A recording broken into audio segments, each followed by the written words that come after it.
চলছে ভারতের লোকসভা নির্বাচনের চতুর্থ দফার ভোট। কেন্দ্রে ক্ষমতায় যাচ্ছে কারা নির্ধারণ হবে আজ। রাহুল গান্ধীর বয়সের সমান আসন পাবে না কংগ্রেস, দাবি মোদির। এবং নতুন করে ক্ষমতা গ্রহণ করেই মন্ত্রিসভায় বড় রদবদল আনলেন পুতিন। সরিয়ে দেওয়া হলো প্রতিরক্ষা মন্ত্রীকে। বেলগোরদ শহরে ইউক্রেনের ক্ষেপণাস্ত্র হামলা, বহু হতাহত।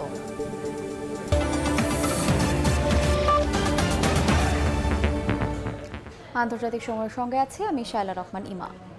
ভারতের লোকসভা নির্বাচনের চতুর্থ দফার ভোট গ্রহণ চলছে। দেশটির প্রায় 18 কোটি ভোটার আজ ভোট দেবেন। এ দফায় ভাগ্য নির্ধারণ হবে লোকসভার বিরোধী দলীয় নেতা অধীর চৌধুরী, অখিলেশ যাদব, অভিনেতা শত্রুঘ্ন সিনহা, শতাব্দী রায়ের মতো হেভিওয়েট প্রার্থীদের।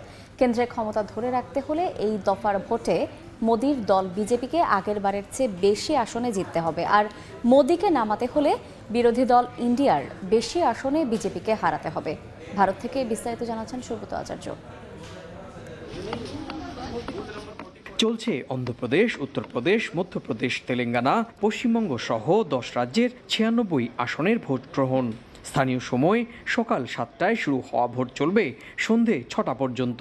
এর আগে 3 দফার ভোটের মধ্য দিয়ে দেশটির লোকসভার 543 আসনের মধ্যে 283 আসন অর্থাৎ মোট লোকসভা আসনের প্রায় 52% আসনে ভোট সম্পন্ন করেছে নির্বাচন কমিশন।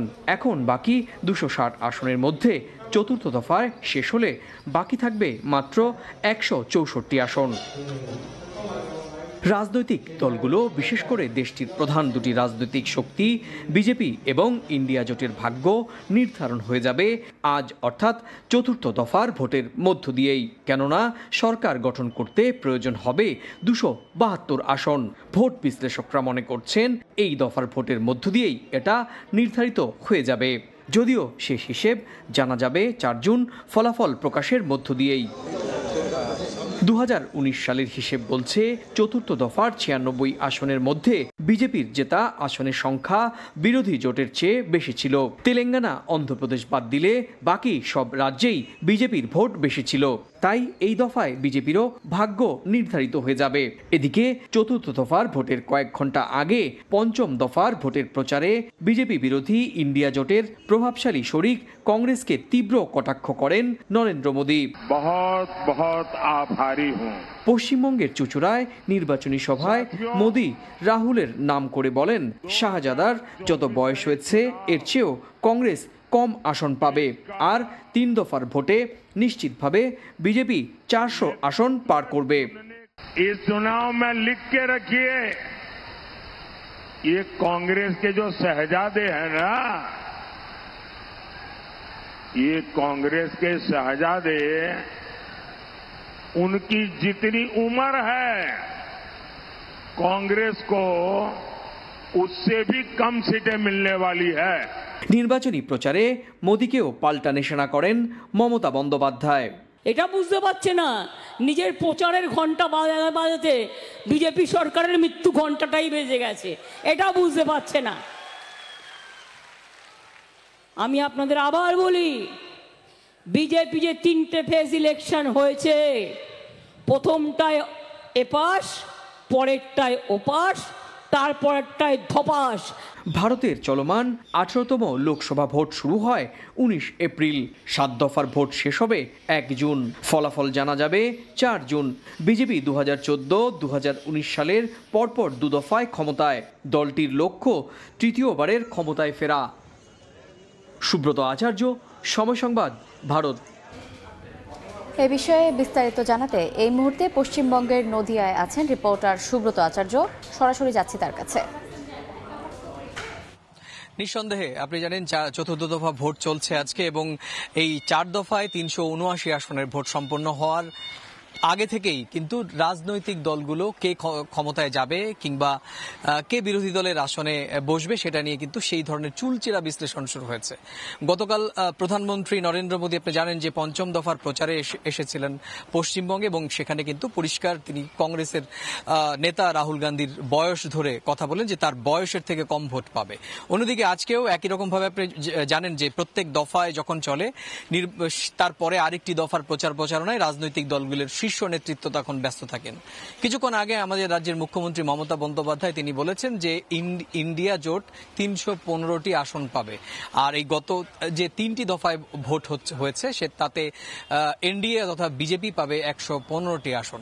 অর্থাৎ এই যে গতকাল মোদী বলেছেন যে তিনি 3 দফায় 400-র বেশি আসন পাবে, কংগ্রেস রাহুল গান্ধীর বয়সের তুলনায় কম আসন পাবে, আবার অন্যদিকে তার পাল্টা তৃণমূলের পক্ষ থেকে বলা হচ্ছে ইন্ডিয়া জোটের আসন সংখ্যা 315 এবং এনডিএ জোটের আসন সংখ্যা কিন্তু 115।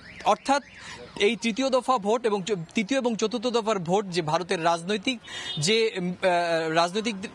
যে কোন দিকে যাচ্ছে রাজনৈতিক ধারা, অর্থাৎ কারা ক্ষমতায় বসতে চলেছেন সেটা কিন্তু ইতিমধ্যেই নিশ্চিত হয়ে গিয়েছে। আপনি জানেন যে আজকে চতুর্থ দফায় ভারতের 10টি রাজ্যের 96টি সংসদীয় লোকসভা আসনে ভোট চলছে ও বাকি আমাদের পশ্চিমবঙ্গের 8টির মধ্যে 2টো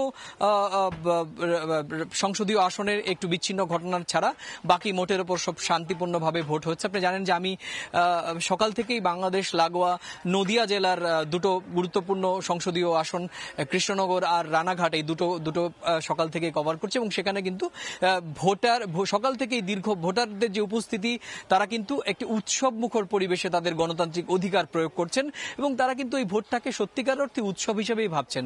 আবার অন্যদিকে এখান থেকে 50-55 কিলোমিটার দূরে বর্ধমানের ছবিটা কিন্তু খানিকটা উল্টো। সেখানে আপনি জানেন যে সাবেক রাজ্য বিজেপি সভাপতি দিলীপ ঘোষ তিনি নানা কারণে তার কথার জন্য আলোচিত সমালোচিত। দিলীপ ঘোষের কেন্দ্রে কিন্তু বেশ কয়েকটি বিচ্ছিন্ন ঘটনা ঘটেছে, সেখানে পুলিশকে ধাওয়া পাল্টা ধাওয়া দিতে হয়েছে এবং বিজেপি তৃণমূলের মধ্যে কিন্তু সেখানে ধাওয়া পাল্টা ধাওয়ার ঘটনা ঘটেছে, যেটি সঙ্গত কারণেই নির্বাচন কমিশন, পশ্চিমবঙ্গের রাজনৈতিক দল, সুশীল সমাজ সবাই আশঙ্কা করে যে ভারতের অন্য রাজ্যের ছবি যেখানে সুষ্ঠুভাবে ভোট হয় সেখানে কিন্তু আমাদের পশ্চিমবঙ্গের ছবিটা কিন্তু ঠিক অন্যরকম বিপরীত ছবিটা সামনে আসে। তো সব মিলে এই ছিল আমার কাছে ভারতের 18তম লোকসভা নির্বাচনের চতুর্থ দফার ভোটের আমার কাছে থাকা এখনো পর্যন্ত ভোটের এই পর্যন্ত সবশেষ। আমরা সরাসরি যুক্ত ছিলাম ভারতের পশ্চিমবঙ্গে। গাজায় নির্বিচারে বোমাবর্ষণ চালিয়ে যাচ্ছে দখলদার ইসরায়েল। রাফায় আক্রমণ চালিয়েও হামাস নির্মূল হবে না বলে আবারও ইসরায়েলকে সতর্ক করেছেন মার্কিন পররাষ্ট্রমন্ত্রী অ্যান্টনি ব্লিংকেন। তবে উল্টো দাবি যুক্তরাজ্যের, ইসরায়েলে অস্ত্র বিক্রি বন্ধ করলে তা হামাসকে আরও শক্তিশালী করবে বলে মনে করেন ব্রিটিশ পররাষ্ট্রমন্ত্রী ডেভিড ক্যামেরন। অন্যদিকে গাজায় যুদ্ধবিরতি না হওয়ার জন্য পশ্চিমাদের দায়ী করেছেন তুর্কি প্রেসিডেন্ট রিসেপ তাইপ এরদোয়ান। রাফায় ইসরায়েলি হামলার তীব্র বিরোধিতা করে মার্কিন পররাষ্ট্রমন্ত্রী অ্যান্টনি ব্লিংকেন বলেন, রাফায় পূর্ণমাত্রায় ইসরায়েলি আক্রমণে হামাস নির্মূল হবে না, বরং তার নৈরাজ্যকে আরো উস্কে দেবে। The results that we've seen in terms of the horrible loss of life of innocent civilians, it's reasonable to assess, as we say in the report, that there are instances where they've acted inconsistent with their obligations under international humanitarian law. অন্যদিকে রাফায় Israel পূর্ণমাত্রায় অভিযান শুরু করলে যুক্তরাষ্ট্র অস্ত্রের চালান স্থগিতের যে হুঁশিয়ারি দিয়েছে তার সঙ্গে একমত নয় যুক্তরাজ্য। ব্রিটিশ পররাষ্ট্রমন্ত্রী ডেভিড ক্যামেরন বলেন, ইসরায়েলে অস্ত্র বিক্রি বন্ধ করলে তা হামাসকে আরো শক্তিশালী করবে। এদিকে গাজায় যুদ্ধবিরতি না হওয়ার জন্য পশ্চিমাদেরই দায়ী করছেন তুরস্কের প্রেসিডেন্ট রিসেপ তাইপ এরদোয়ান। যুক্তরাষ্ট্র ও ইউরোপ ইসরায়েলের ওপর যুদ্ধ বন্ধে যথেষ্ট চাপ দিচ্ছে না বলেও মনে করেন তিনি। একই অভিযোগ তুলেছে ফিলিস্তিনের স্বাধীনতাকামী সংগঠন হামাস। জিম্মি নিয়ে মার্কিন প্রেসিডেন্ট জো বাইডেনের মন্তব্য যুদ্ধবিরতির আলোচনার অগ্রগতি পিছিয়ে দিয়েছে বলেও জানায় সংগঠনটি। অন্তরা সেন, সময় সংবাদ। গাজায় যুদ্ধ বন্ধের দাবিতে যুক্তরাষ্ট্রের শিক্ষার্থীদের চলমান আন্দোলনে চলছে ব্যাপক ধরপাকড়। রেহাই পাচ্ছেন না বিশ্ববিদ্যালয়ের শিক্ষকরাও।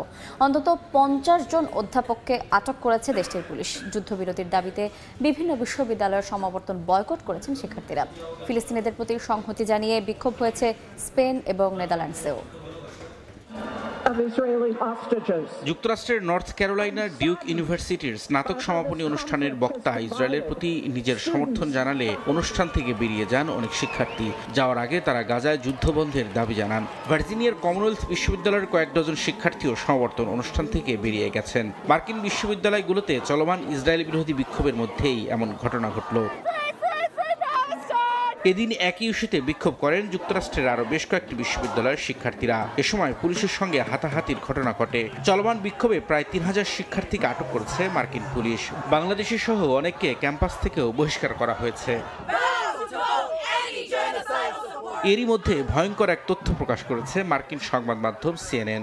গাজায় যুদ্ধবিরতির দাবিতে চলমান আন্দোলন দমনে শিক্ষার্থীদের পাশাপাশি শিক্ষকদের ওপরও নেমে এসেছে বর্বরতা। বিক্ষোভে সংহতি জানানোয় বিভিন্ন বিশ্ববিদ্যালয়ের অধ্যাপকদের আটক করছে পুলিশ।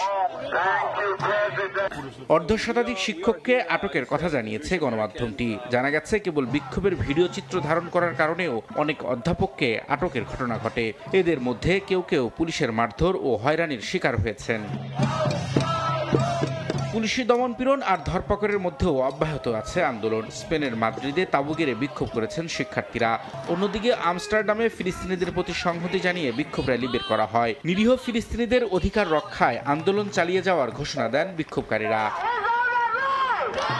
গাজায় যুদ্ধবন্ধ, ইসরায়েলি সরকার ও প্রতিষ্ঠানের সঙ্গে বিশ্ববিদ্যালয়ের সম্পর্ক ছিন্ন সহ বেশ কিছু দাবিতে গত 17 এপ্রিল বিক্ষোভে নামেন কলম্বিয়া বিশ্ববিদ্যালয়ের শিক্ষার্থীরা। পরে যুক্তরাষ্ট্রের 1.5 শতাধিক শিক্ষা প্রতিষ্ঠানে এবং ইউরোপের অন্তত 10টি দেশে বিক্ষোভ ছড়িয়ে পড়ে। একই সময়ে যুক্তরাষ্ট্রেই 2500-এর বেশি ও ইউরোপে 3 শতাধিক শিক্ষার্থীকে আটক করা হয়েছে। রবিউল ইসলাম আওলাদ, সময় সংবাদ। নতুন মেয়াদে ক্ষমতা গ্রহণের পর মন্ত্রিসভায় বড় ধরনের রদবদল আনলেন রুশ প্রেসিডেন্ট ভ্লাদিমির পুতিন। রোববার রাশিয়ার ফেডারেশন কাউন্সিল জানায় প্রতিরক্ষা মন্ত্রণালয়ে সের্গেই শোইগুর বদলে দেশটির ভারপ্রাপ্ত ডেপুটি প্রধানমন্ত্রী হবে, আর সের্গেই শোইগুকে রাশিয়ার নিরাপত্তা কাউন্সিলের সেক্রেটারি হিসেবে নিযুক্ত করা হবে। এছাড়া মন্ত্রিসভায় প্রার্থীদের জন্য পুতিন যে তালিকা জমা দিয়েছেন তাতে কোনো পরিবর্তন হয়নি। পুতিনের বাছাই করা তালিকায় স্বরাষ্ট্রমন্ত্রী, জরুরি পরিস্থিতি মন্ত্রী এবং সের্গেই ল্যাভরভ পররাষ্ট্রমন্ত্রী হিসেবে থাকছেন। শক্তিশালী 6.4 মাত্রার ভূমিকম্পে কেঁপে উঠল মেক্সিকো। রোববার গুয়েতেমালা ও মেক্সিকোর সীমান্তবর্তী এলাকায় এই ভূকম্পন অনুভূত হয়। স্থানীয় সময় সকালে চিয়াপাস উপকূলের কাছাকাছি এলাকায় ভূমিকম্প হয়। এর উৎপত্তি স্থল ছিল ভূপৃষ্ঠ থেকে 75 কিলোমিটার গভীরে। এতে একাধিক স্থানে অবকাঠামোর ক্ষতি হয়েছে। এছাড়া সড়ক সহ ভূমিধসেরও খবর পাওয়া গেছে, তবে হতাহতের কোনো খবর পাওয়া যায়নি।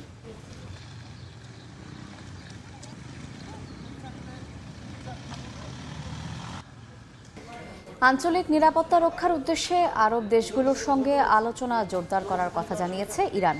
রোববার তেহরানে শেষ হওয়া ইরান আরব সম্মেলনে যৌথভাবে এই অঞ্চলের শান্তি ও স্থিতিশীলতা রক্ষার কথা জানান ইরানের পররাষ্ট্রমন্ত্রী। যে কোনো সমস্যা সমাধানে আলোচনার কোনো বিকল্প নেই বলেও জানান তিনি। এই সম্মেলনে 15টি আরব দেশের প্রতিনিধি উপস্থিত ছিলেন। ফিলিস্তিনে যুদ্ধ বন্ধের পাশাপাশি আন্তর্জাতিক বিভিন্ন বিষয়ে আলোচনা করেন তারা।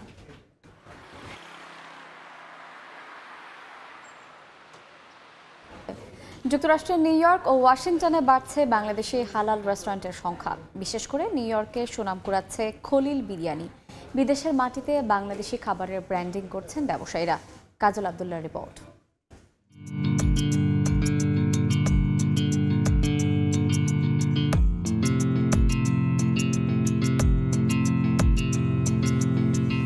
নিউ ইয়র্কের ব্রোঞ্জ স্টার্লিং এলাকায় জনপ্রিয়তায় অন্যতম বাংলাদেশি রেস্টুরেন্ট খলিল বিরিয়ানি।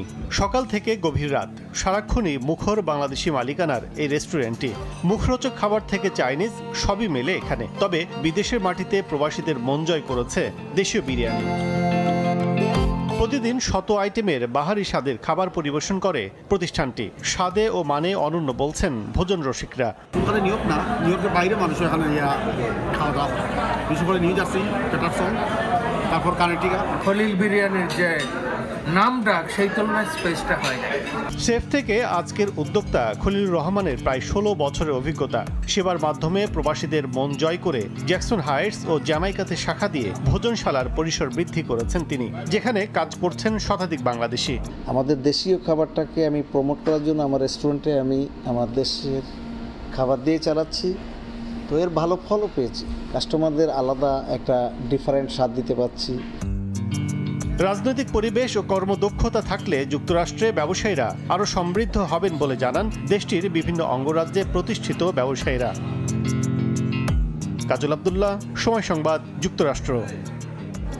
আন্তর্জাতিক সময়ের শীর্ষ সংবাদ জানিয়ে দিচ্ছে আরেকবার।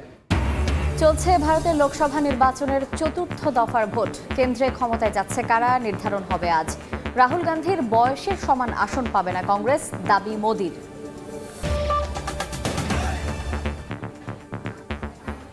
এই ছিল আন্তর্জাতিক সময়। এরপর সময় সংবাদের সঙ্গে থাকবেন সহকর্মী মার্জিয়া শ্রেয়া। ধন্যবাদ ইমা। সময় সংবাদ নিয়ে ফিরছি কিছুক্ষণ পর, সঙ্গেই থাকুন সময়।